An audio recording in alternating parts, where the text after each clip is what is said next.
When your spouse dies, your partner dies, society gives you a new title. You become widowed. Male or female, that's the term that sort of gets dropped in your lap.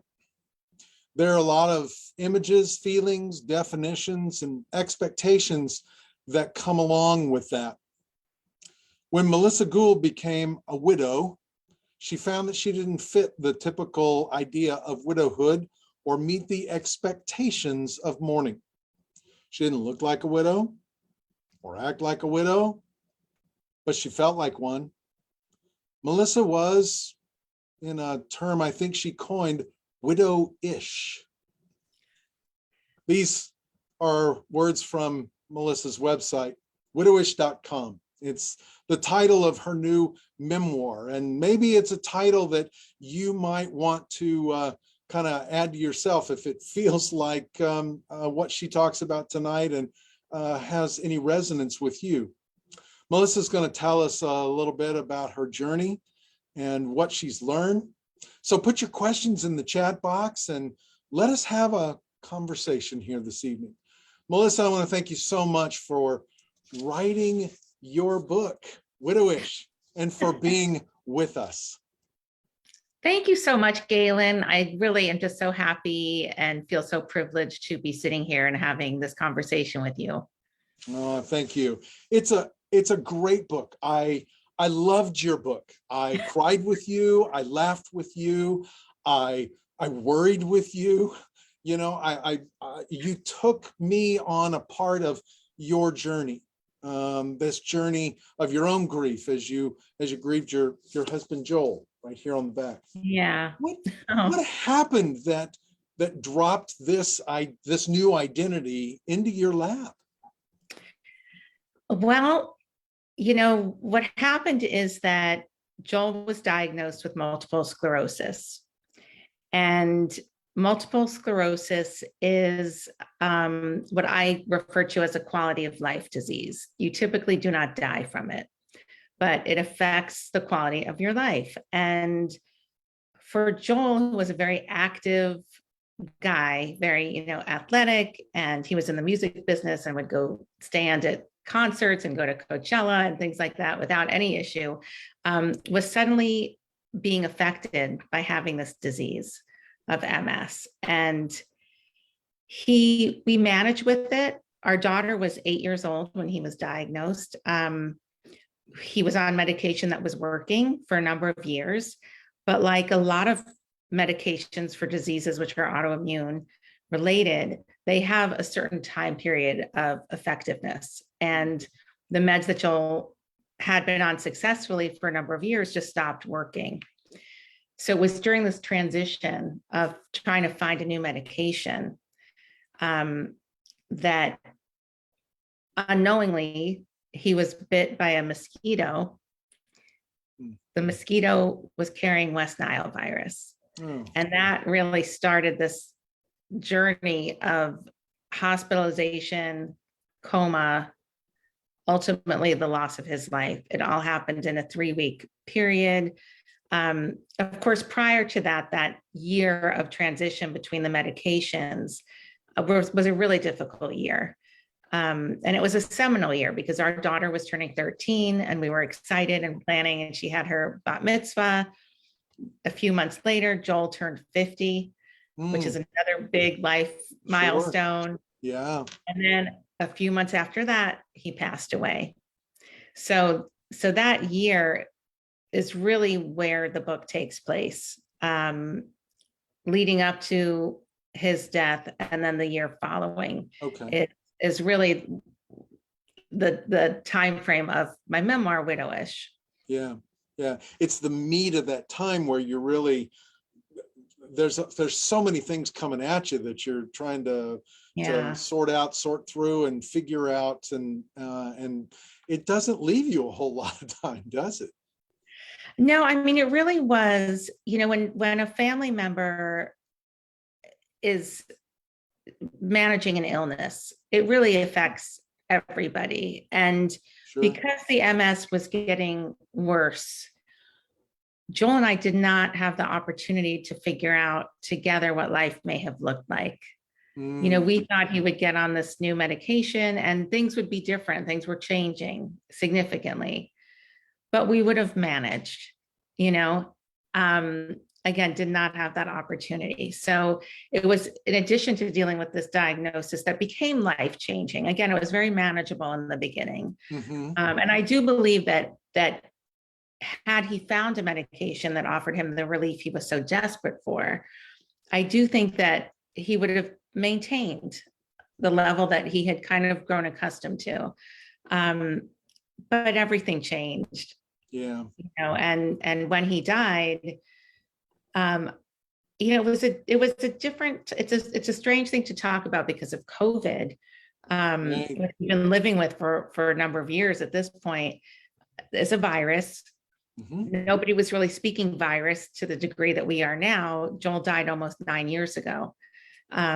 So at that time, I was getting a very quick lesson in viruses, how they manifest, how they wreak havoc on a person. There were a tremendous amount of questions. There was real mystery in the hospital. Like even the doctors, who were all amazing, had no idea what Joel was dealing with. They had no idea what got him so sick. There was a lot of confusion as to whether or not what was causing the coma and all of the things that were going wrong. If that was because of his MS, if it was because of the new medication he was on, if it was, there was all of this mystery surrounding it. And then when he died, which was shocking and surreal, life sort of stayed shocking and surreal for quite some time. And I think that goes into the whole idea, as your beautiful introduction about being widowish is I didn't really, look like a widow, or what people thought a widow should look like or act like. And because our daughter was so young, again, she was 13, I was out in the world trying to manage our daughter and to keep her on track and to make sure that she was okay. And it was just a bizarre, and in many ways continues to be very bizarre and surreal. Yeah. Yeah. I think about what a friend of Louise's, I guess one of the things I should say is that you and I are friends, and total transparency and stuff, and here and everything. But one of Louise's friends, after her husband died unexpectedly, said, I never thought I'd not be married. And I love the way she put that. And you kind of touched on that here just now, because, you'd been living with this for 5 years, you'd find the medication, you'd move on, blah, blah, blah. And then all of a sudden you get widowed. Bang. It's like turning the page. They're here, they're not. So yeah. What would you tell a new widowed person to be ready for from 9 years down the line and everything? What was something in particular, and not everything because everybody's different, but what's something that really caught you off guard that maybe you might forewarn, if you will, people what they might be grappling with? Well, first of all, it is such a terrible thing to go through. Stating the obvious, it really is. And I think when you are a younger person, it really is shocking. And I think people, I can only speak to my experience, but, sure, people didn't really know what to make of me, because in our friend group, it was not a common occurrence that somebody's spouse would die. Our kids were all in middle school. We're very just active and involved parents, and in our 40s, and like I said, Joel had just turned 50. This was not commonplace. So for people who are newly grieving, I have so much to say about it, Galen. I'm not even sure where to start. First of all, it's extremely sad, lonely, confusing, frightening. The flip side of that is that grief and the loss of your person is miraculously survivable. Wow. Oh. And I don't think you know that when you are in the depths of your grief and your mourning. And again, the word that comes up constantly for me is surreal, because it's true. Joel and I woke up together one morning. I did not know that that was our last morning together, or that Wow. would be our last night together. Mhm. And in terms of life changing, I mean, you go from being a couple to an only, Yeah. you Ooh. know, and our daughter is an only child, and I suddenly felt like an only parent. And I really bristle at the idea of being called a single parent. That's for me personally. I just don't like, I'm not a single parent. I don't have the luxury of co-parenting with somebody, even if we're no longer in a relationship, of at least saying, okay, well, you have the kid next weekend, so I get those 48 hours to myself. Sure. That doesn't exist. You know, there's a lot of heavy lifting There as an is. only parent. Yeah. I will also say, though, in terms of what your friend said to Louise about not being married, you know, I am a widow.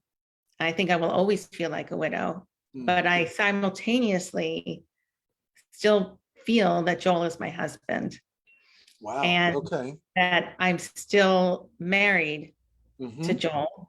And as you know, and if anybody who's read Widowish knows, I have had a long-term man in my life, a wonderful boyfriend who has been there for quite some time at this point. And that's one of the things I love about him, is he knows there is room in our relationship that Joel can still exist in a way that keeps me comfortable and comforted, I should say, and also our daughter. Right. You know, that just because I'm a widow doesn't mean that Joel and I are no longer married. I think even if I were to get married again, I will have two husbands. Right. You know, Yeah. like that's the one thing about death and grief that I think is misunderstood, which is that you don't really move on, or Nope. even move on to somebody new. If it's a romantic relationship we're talking about, life moves on, life moves forward. Forward. Yeah. The world keeps spinning somehow. So these things happen, and you can find love again and find meaningful relationship again, but that doesn't negate the experience and the love you shared with the person who's no longer here. Yeah. Yeah. Curiously, and I love how you're saying this, and you do go over that in the book, and wonderfully beautiful ways, and a lot of humor in it as well. That's something I love so much about you and your writing, is the humor in that. You know, but the way you talk about that with space for both, and I try to tell people, you know, you move forward. It's like we move forward in life. We have used that terminology, moving on, and I think people come to understand, or come to believe, or feel at least, that I have to leave them back there so that I can go, you know, on into something new. And nothing could be further from the truth. You pack them up and take them with you. Bring them with you. Yeah. That's, yeah, in all of their best ways, and even I suspect some of their not so best ways. Yeah, I mean, I feel like I could not have the life that I have, and that's one of the bonuses of writing Widowish that I did not see coming, which is all of this, that we're sitting here having this conversation, that I've been promoting my book, that I've been, you know, writing essays and publishing since the book came out. But these are all the things that keep Joel close and keep him alive. And that is such a gift. And maybe I'm in a unique situation because I am a writer and I do write about things. But to me, that's just so meaningful that I can carry him with me into this life I've had for almost 9 years without him. Yeah. Wow. And I like too, you know, only, you know, I'm an only parent, as opposed, I've never heard that. By the way, I've been writing some things down because you know, it's just, those are wonderful pieces to remind people of. And I pack those things away for when I'm talking to folks and everything. So let me ask you this, you know, so there's three of you in this family and one person dies, but two of you are grieving. What did you discover about how both you and your daughter grieved? Yeah. The same person, but you talk about it again in the book differently. Talk some about that to us. Well, it's interesting, and you know this just from the line of work that you're in. So I lost my husband. Our daughter lost her father. Yep. My in-laws lost their son. Joel's sister lost her brother. Yep. Their friends lost a friend. Mm-hmm. So one person, different relationship to all of these people. Yep. It's really like I had to think about that. Like, and I think I wrote about that a little bit in the book, but it really was remarkable to me that we were all having this grief experience about my husband. And it was different for all of us. Yep. So regarding our daughter, Sophie, again, she was 13 when she lost her dad, which is such a tender, very difficult. Age. Ooh. Yeah. And I think being a 13-year-old in middle school, like most kids that age, she just wanted to be like everybody else. Yep. Everybody else had a dad who was alive and a mom, and she didn't. And where I was walking around completely mystified by the idea that I no longer had a husband, I would tell everybody. I was crying out in public. I shared my story to anybody, anybody who I passed on the street, like, good morning, hi, I'm a widow. I just had I call it widow's Tourette's, because I think in saying it, Galen, I needed to say it. Yes. Make it real. Yes. That's a part of what people do. They keep saying it so that they can hear it. And that is a part of making it real and accepting the factualness of it. We get it, but the heart doesn't. I could not fathom it. I couldn't. It was it was so shocking that I had to just keep saying it, because I thought just saying it made it so. Yeah. I didn't want it to be so. I didn't want it, but it was it helped me kind of understand, wow, this is real. But for Sophie, she didn't want to talk about it. She didn't want to cry about it. She didn't want to discuss it with friends. First of all, her friends had no point of reference other than maybe a pet who had died, or possibly a grandparent. But Sophie's direct first relationship with grief has been her father. I mean, it's a blessing. She's got a lot of grandparents. They're all still alive. So it's odd, most of her friends don't have grandparents anymore, but they have both of their parents. She no longer has her father in this world, but she's got all the grandparents, which is amazing. But it was very isolating for her in ways that was different from the ways that I felt isolated. Yep. I think grief has a way of making you feel very lonely and very alone. And particularly in our situation where it was very unexpected and very sudden. So yeah, we grieved differently. And what I realized, and this is other advice I would give to anybody newly bereaved, is that you really have to be kind to yourself. It is really difficult. And there's no such thing as grieving incorrectly.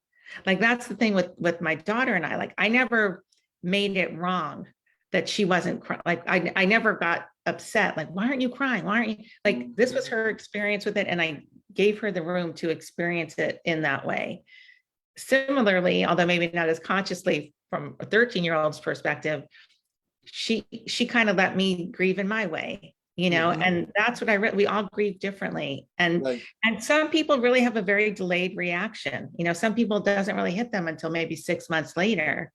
And something can trigger it, and the realization hits wow, this is real. We all get there in our own way and at our own time. So I think that's important too, especially if you're younger and you do have children, or people you share your home with, you're going to grieve differently. It's going to look Yeah. different. Yeah. I think, and I mentioned this to you after I finished reading the book, that I was so in awe of you in the just the internal intelligence that you had, to put it that way, of allowing Sophie to grieve in her own way. There are a couple of things I wish I could have found them in the book. I told you that I didn't want to mark up the book, but I'm going to go back and read it and mark, because there's just so much wonderful stuff in that. But some different things that would happen in the interactions with you, and you just kept repeating over to her how, this is yours, and you need to grieve your way, and I'm doing it mine, and let's just keep talking about this and stuff. And that, that there's such deep wisdom in that so many people don't find. And it was just marvelous the way you did that. Oh, thank you. I mean, I think that, it was important to me to create a ritual.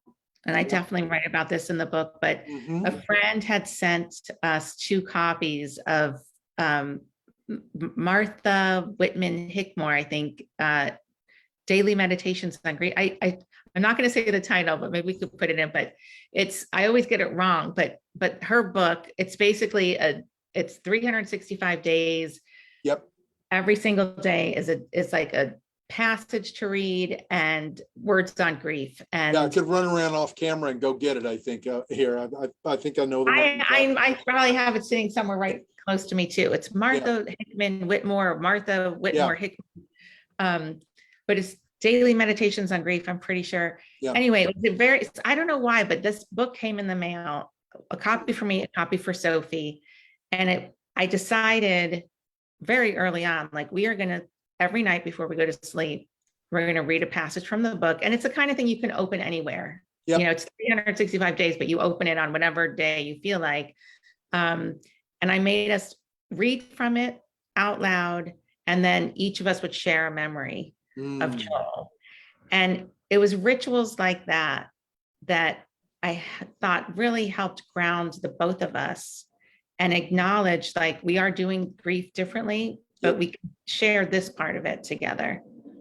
And it was so important to me. And I looked back and I don't know where or how I had the wherewithal to even do anything like that.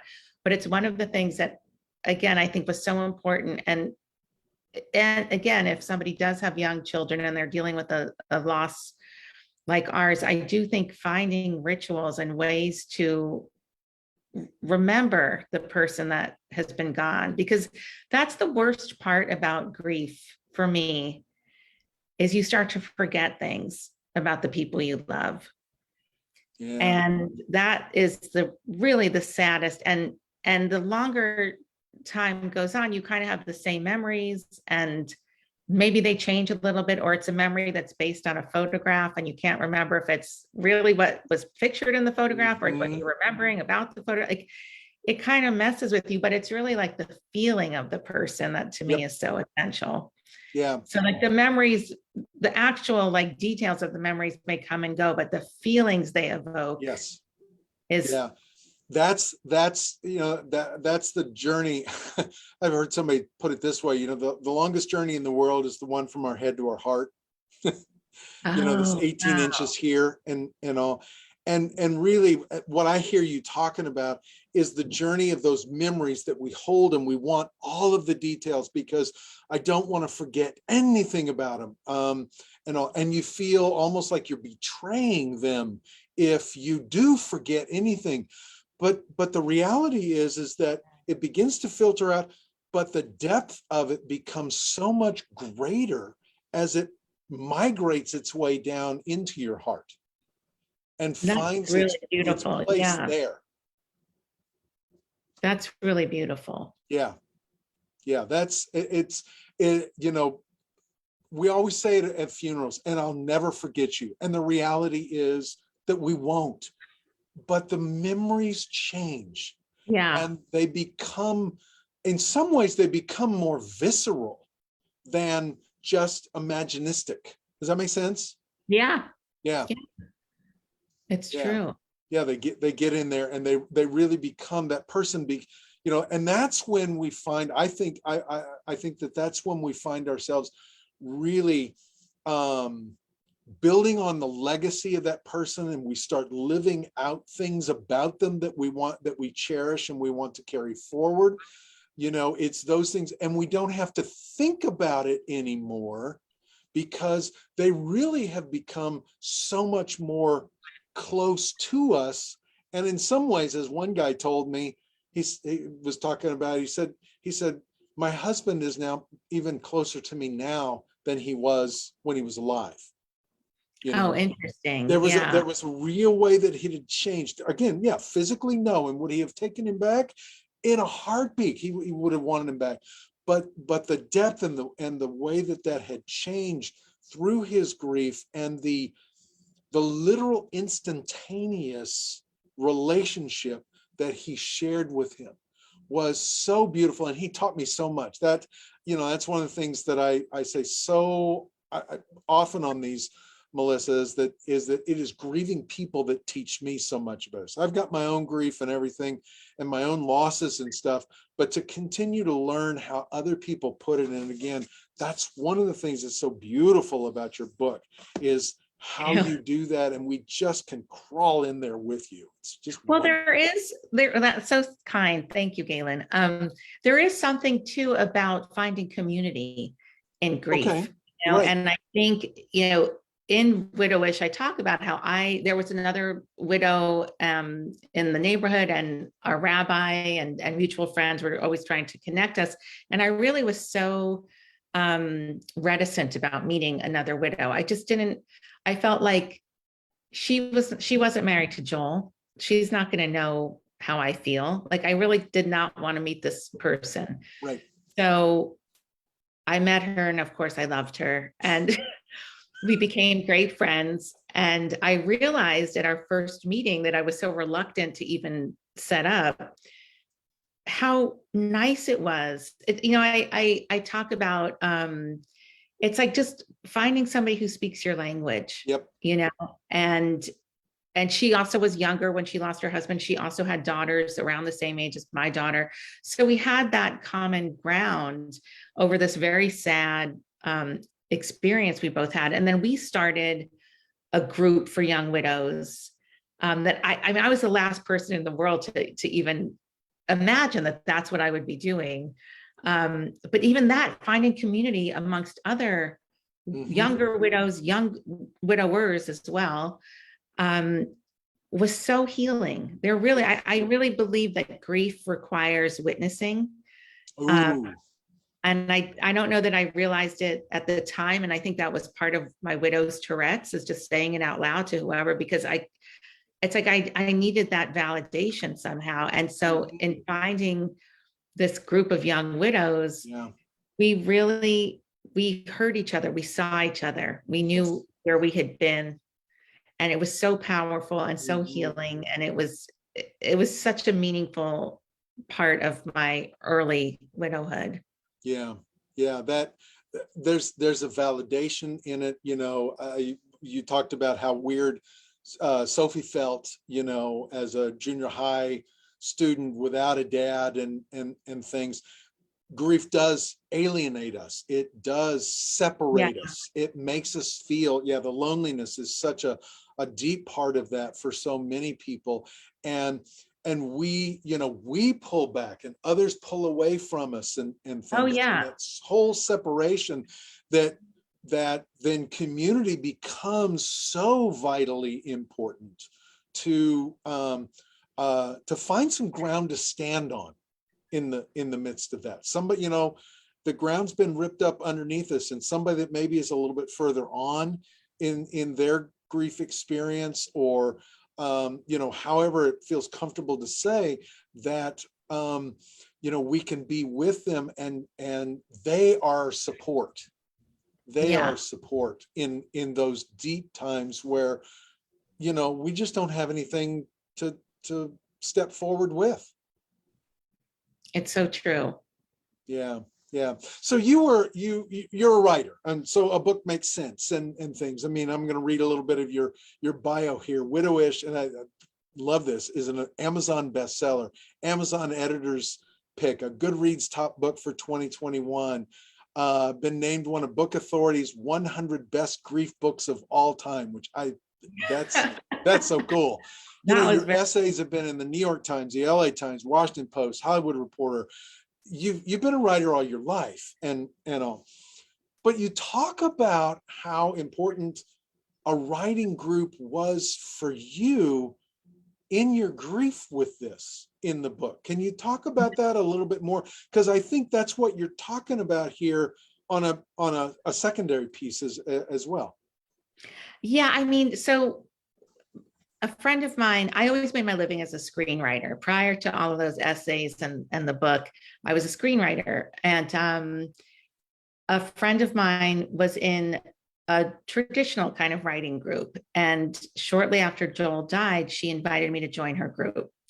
And I, once again, just like I didn't want to meet the other widow, I did not want to meet other writers. I felt, I was snobby. I felt like, well, I've made a living as a writer. These are just regular people, um, which is so terrible. But the point is, I went to the group and I loved it. And part of the reason she was encouraging me to join this group was to really just find a way back to myself, find a way through my grief.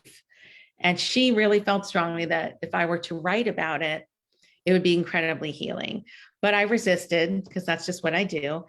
And eventually I did start writing about my grief. And I realized that I had so much to say about it. And that once I started writing about losing my husband, being an only parent, feeling widowish, being out in the world, how I was perceived by people as like a widow, getting my grief all wrong in their eyes. I couldn't stop writing. And it really was, as my friend had suspected, incredibly healing for me. Wow. And it was a way for me to really express myself. I talk about all of this much easier now, of course, in hindsight, but at the time, I would much rather hand an essay to somebody, or if somebody called me and said, how are you doing? And how's it going? And, I would say, well, I wrote this essay, I'll send it to you, because I didn't want to talk about it, but I wanted to share what I was going through. And so then eventually, I started getting published in all of these great outlets, all of which ultimately led to the book. And it's just been incredible. Like I said, when we started our conversation, all of this is what keeps Joel close, and keeps him present in my life. And I don't know that I'll ever stop writing about it. It's like I said, it's been almost 9 years. I still have things to say about it. I just published an essay a few weeks ago about Joel. So I don't know that I'll ever stop. I don't know that I want to. Right. It's incredibly healing. And then, that writing group has kind of come and gone, and I've been involved with other writing groups. What I started doing is I started to host my own grief and healing workshops. Okay. Which has a writing component, and people get very nervous because they think, well, I'm not a writer and I don't want to read my work. And it's really not about that. The writing is a conduit to the healing. Yes. And if people want to share their work, they're welcome to, but it's not really about that. It's just about using writing and as a means of healing, building community. And I have to tell you, it is, again, something I never saw coming. It's healing for me in ways I also never expected. To know that I can be of service to people, that people come into my workshops, they're nervous, they're sad, they're grieving, and not necessarily widows. I've had all kinds of people experiencing all kinds of grief, whether it's the loss of a partner, or the loss of a job, or a divorce, or a recent diagnosis that they just, grief is everywhere, as you know. It's different shades. Yes, but it's everywhere. And so I just love doing these workshops because people come in, like I said, feeling sad, a little bit nervous, and they leave feeling connected. They feel in touch with their feelings. They feel lighter. And it's just so gratifying. Like I love it so much. Yeah. Yeah, it is wonderful. And I know exactly what you're talking about. Some of the grief seminars that I've done where you just help people to hear maybe finally something that is helpful for them, something that normalizes this situation. And it's not like, stay away from me, Right. kind of thing. And it's like, I'm among other people, and wow, I can breathe. Exactly. Just Yeah. a You little bit. exhale. Yeah. It's Yeah. amazing. Yeah, it really is. And I really encourage people, some of us are writers and some of us are not, and that's okay. Anyway, writing just helps us to externalize those thoughts and get some of those things out and get some things ordered out. The mind has a great way, as it sits with pens and pencils or even, computers, of just organizing stuff, and It's stuff so just true. begins to Yeah. appear. There's some connection that happens between like your brain and your fingertips. Like you said, Yep. whether it's a computer or pen and paper, like there's something magical that really takes place. And I think Yeah. it's so great to explore our feelings in that way. Yeah. Yeah. There's an alchemy to it, is the way I like to put it, because it Yeah. really is mystical and different and just, yeah, beyond comprehension. Oh, ah, Melissa, I have so many other questions. We are short on time here. I'm going to have you back. So just, Okay. I'd be just know happy that. to. Yeah, this has been delightful. I encourage everybody to check out Melissa's website, widowish.com. We're going to put it in the chat at the end here. And I do so recommend this book. It is so readable. It is so engaging. You just get to crawl inside of this story that maybe you find a little bit of your own story in there as well. And those matching pieces like that help us to make sense of our own. So, Melissa, thank you so much again for being with us here on this Understanding Grief seminar. And again, like I said, we will have you back. You have I look much forward wisdom. to it. Thank you so much, Galen. This was fantastic. Oh, my delight, my delight. To all of you who have been with us, thank you for joining us. Follow us on Facebook so that we can all be together in our journey through grief. And I'm sending you peace as you grieve your loss.